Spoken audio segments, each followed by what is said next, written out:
Chapter 8 E-commerce. We've got here technological solutions, and here we've got spyware blockers.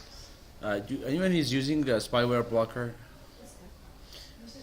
Yeah, some sort of a software like an antivirus, this anti-spam, anti-spyware, pop-up blockers, secure emails, anonymous remailers. The what? It's observe the traveling packets. Yeah, we'll observe all of the packets. So once it's secure, then it's going to be encrypted. Anonymous remailers, anonymous surfing. Anyone is doing anonymous surfing? You get some sort of a proxy software. You bypass the local ISP proxy server. Cookie managers, you manage which cookies you accept, which cookies you don't accept. Disk file erasing programs, policy generators, public key encryption. So these are some technology solutions that are becoming more popular with all of the internet controversies. Intellectual property rights. You guys know what's an intellectual property? All tangible and intangible products of human mind, maybe music, movies, major ethical issues. How should we treat property that belong to others? What do you do if there's a property for other people? You have to credit them, you have to... Major social issues. Is there any continued value in protecting intellectual property in the internet age? We can, but it's hard. It is becoming more expensive, more difficult to protect it. We see a lot of legal cases, but we still see a lot of piracy. Major political issues. How can internet and e-commerce be regulated or governed to protect intellectual properties? What do you think? It's just a matter of awareness. People learn more about the issue, so that's how you reduce it. There are also some of these NGOs like the Internet Society that we hosted last year, and they talk about the importance of property rights, talking about cyber crimes, talking about human rights that has to do with use of the internet. Intellectual property protection. There are three main types of protection: copyright and patent and trademark law. Do you know the difference between a copyright and a patent? Copyright is your right for this idea, and a patent is more for a physical product that you actually make, so you get a patent. And then trademark, where you establish some sort of a brand and then you keep that trademark for you. Goal of intellectual property law: to balance between the two competing interests, the public and the private. So I want to make sure to differentiate between what's the public information and what's private. And this private, how to save the rights of the owners. Maintaining this balance of interest is always challenged by the invention of new technologies. We see now there's more and more technologies that is keeping it more difficult to balance those two interests, what's public and what's private, when everything is on the internet. Copyright, it protects original form of expression, but not ideas, from being copied by others for a period of time. The look and feel copyright infringement lawsuit. So there's always this issue of, what is under copyright and what's allowed to be reproduced. When you have to have permission, who do you have the permission from? You have the author, the publisher, the fair use doctrine. Do you guys know what's a fair use doctrine? Some people say there are cases where it is fair to use copyrighted material. For example, if you're writing a paper, you cite someone's what they said, then you include quotation from what they said, you give them proper rights, and it becomes a fair use. If you're taking music and then you're referring and you're not using the whole thing, just a small part, and you're using it for a matter of rediscussion or criticizing, or then it will be allowed. So there are cases where it is fair use to use copyrighted material. Digital Millennium Copyright Act in 1998, it says it was first major effort to adjust copyright laws to the internet age. It implemented WIPO treaty that makes it illegal to make, distribute, or use devices that circumvent technology-based protection of copyrighted material, and safe harbor provisions. So we're seeing more laws and acts and statements that is to help copyright in this millennium age. We also see some companies that they do not allow certain material to go to certain countries because of copyright laws. A patent, it's a grant owner 20 years monopoly over an idea behind an invention. So any machine, handmade product, compositions of a matter and processing methods. So all of these, you can get a patent on it. And inventions must be new, non-obvious, and novel. And it encourages inventors and it promotes dissemination of new techniques through licensing. So maybe if you come up with some new code or a new website method, or maybe a new idea, machine, handmade product, one of the incentives for you to keep working on it is that you get a patent, 20-year monopoly over this idea, and then you can give people license to use it, and then you can generate income. Stifles competition by raising barriers to entry. This way it makes not anyone can enter into the market, rather you need to have some sort of a license to get in. E-commerce patent in 1998, State Street Bank and Trust versus Signature Financial Group's business method patent. We're seeing more and more patents now. They're becoming more technology based. You guys remember we talked about Amazon one-click? They have this one-click purchase. They have a patent on it. So anyone who wants to use this one-button purchase, they have to get a license from Amazon. Most European patents laws do not recognize business methods unless based on a technology. So if you want to get a business method that is technology-based, many of the Europeans will only accept it as technology. E-commerce patents like Amazon one-click purchasing, Akamai internet content delivery global hosting system, Google search technology, location technology. Here we've got case study, the theft and innovation, patent trial of a century. Do you agree with the jury finding that Samsung violated Apple's patents in the Samsung Galaxy design? No, they found the opposite. You think the opposite? Should trade dress patent cover basic shape elements such as round, cornered, square used for icons? What do you think? They have icons, and then in the corner they're round. Is that considered to be a patent? Apple look and feel. The way it looks and the way it feels inspired the look and feel of many other websites and devices. Is this different from the Samsung case? So. Did you guys read the case between Samsung and Apple? They had a long, struggle in courts regarding of their patents and copyright, and then Apple says, "Hey, they borrowed the one button." Samsung says, "No, we didn't. This is, normal. This is trademarks identify distinguished goods, indicate their sources, purpose of a trademark to ensure consumers get what it's paid for, expected to receive." Protect owners against piracy and misappropriation.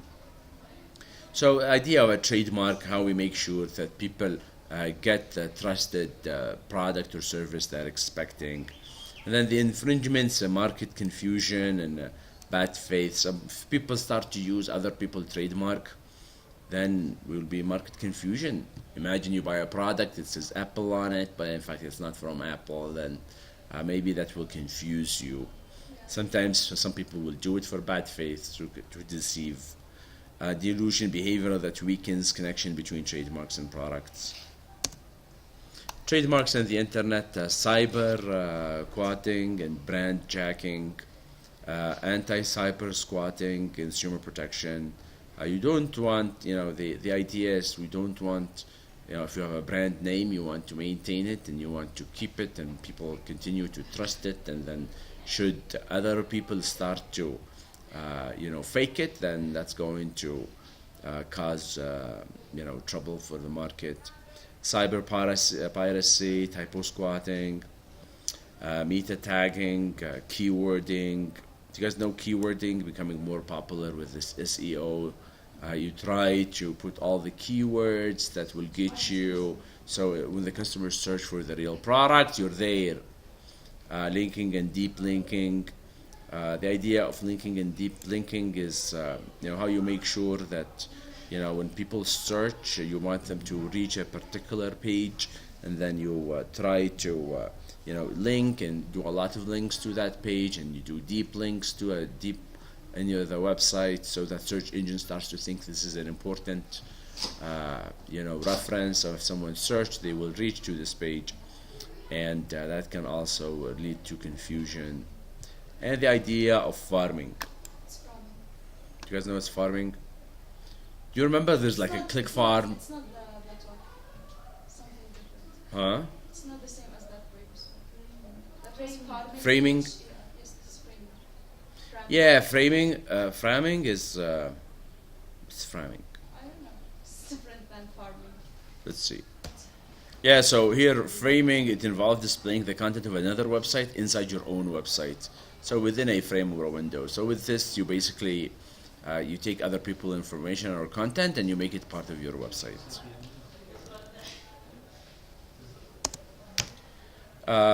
Governance, primary questions. Who will control the internet and e-commerce? There are certain organizations. There are certain organizations that takes control of certain areas. What elements will be controlled and how? So, for example, now we've got, like, let's say Tel Yemen, they control .ye. YemenNet and Tel Yemen, they control the internet access. But do they have the right? Are they the only people? Well, maybe other ISPs, they can also do it. Why should they? Why should not anyone else? Stages in the governance of the e-commerce or internet governance control period. So here was more government, and then started to privatize this age. Self-regulation from 95 till now. And then from 98 we started to see more government regulations into some of the aspects like spam or privacy or who governs the internet, mixed mode environment, self-regulation through variety of internet policy, technical bodies coexist with limited government regulations. So here, if you remember last year when we had this internet society, they do this internet society chamber in Yemen and then in many other countries, and they get to meet every once in a while, and they set up some of the ideas that they believe all the internet providers should do. So it's more like an NGO trying to govern the internet, and it get along with all of the other organizations that govern part of the internet. And we also have government regulations such as monopoly of the internet or what content is allowed. We have ICANN. They do the domain name service, domain name system. Internet can be easily controlled, monitored, and regulated from any central location. The idea of taxation. What do you think? Should people who buy online government make money from taxes that's generated from sales? Non-local nature of internet commerce, complicate governance and jurisdictions issues. So now we start to see more on, if you work online, you have to pay taxes. So now we see if you go and you sign up with eBay and you try to sell, they ask you, are you in the United States? If you say yes, then you have to pay taxes. And if you are not, then you need to see. If they are European, then you need to pay European taxes. So now they started to, become more difficult, and people can easily, go around the system. Sales tax is the same thing. They ask you where you buy from, where to, and then, if you're going to buy something from the U.S., do you have to pay U.S. taxes, or do you pay Yemeni taxes with the Yemeni government? You see. MO2. Retailing tax subsidy. Sometimes there are some of the products subsidized. So if you sell them on the internet, then how does the taxes work? Internet Tax Freedom Act. Some people say no, if it's on the internet, then there should be no taxes. It's questionable.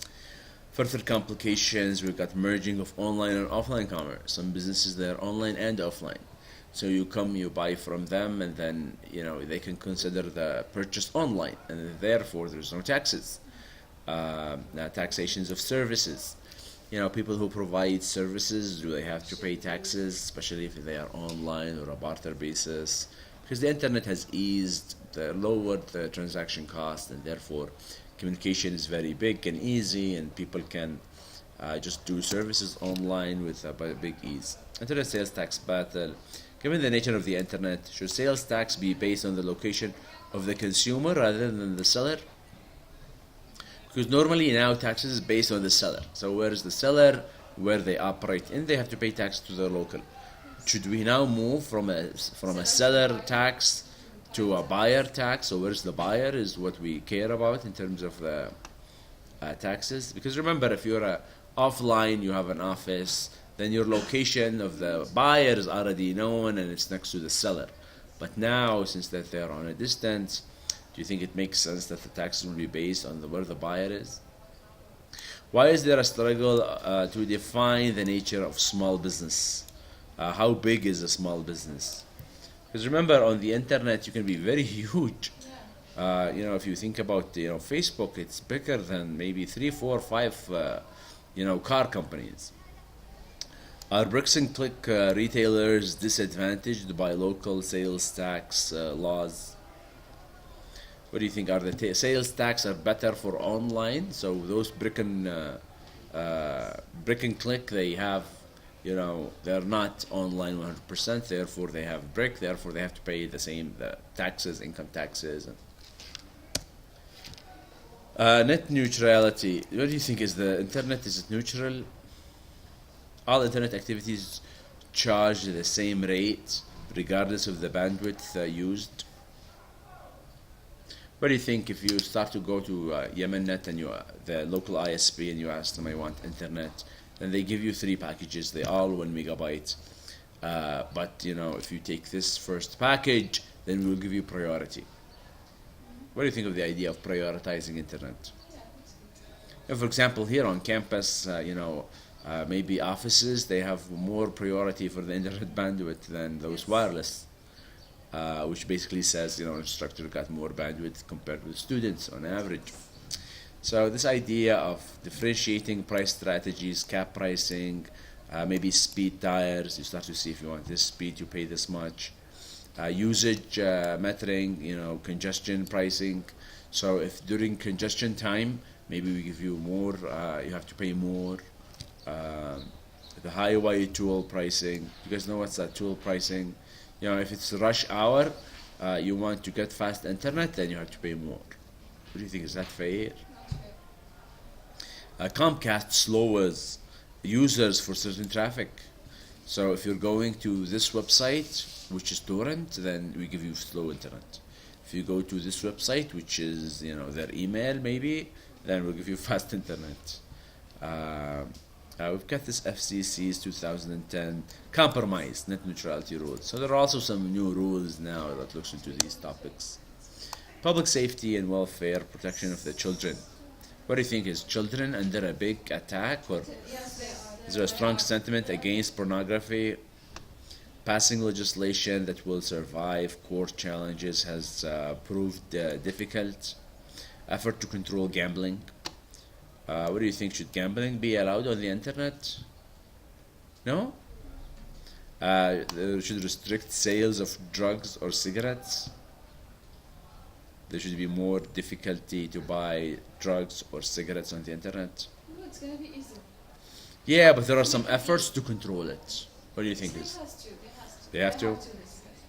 currently mostly regulated by state laws and unlawful internet gambling enforcement acts. The internet drug bazaar. What's wrong with buying prescription drugs online, especially if the prices are lower? Are people allowed to buy their own drugs from the internet, especially if they are cheaper? Yes, why not? And remember, there are some drugs that are not allowed to be sold unless with a doctor prescription. What are the risks and benefits of online pharmacies? Anyone can buy. That can be a little bit risky. Maybe kids start to buy. There are some, Teenagers not it. teenagers maybe. Any benefits for online pharmacies? Same thing. Accessible could be. Accessibility, easy reach, price. Should online pharmacies require a physician's prescription? Absolutely. Yes. So if you want to buy from an online pharmacy, you have to get a doctor prescription, Yeah, especially for certain type of medicine. maybe for certain types of medication.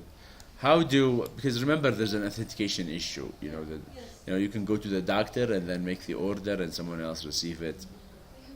How do online pharmacies challenge the traditional business models of pharmacies and drug firms?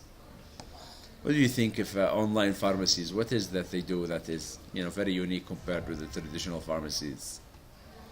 They can online you can, because it's computerized, you can put an order, you can schedule it. You don't have to worry about going and making the order. They will automatically send it to you. They send you the alerts, give you this mobile application that reminds you of when you take the medication. And so the idea of automation can be. What are the challenges in regulating online? If you want to be regulation to the online Authentication, as you said. authentication, how we make sure this person is the person who is. Who benefits and who loses from online pharmacies? Benefits the drug dealers. Drug dealers, they Really they benefit. Who loses? Consumers? The pharmacies, the offline. Offline pharmacies. Okay. Remember, if you're a small pharmacy in the internet age, no one needs you. That's the end of this chapter.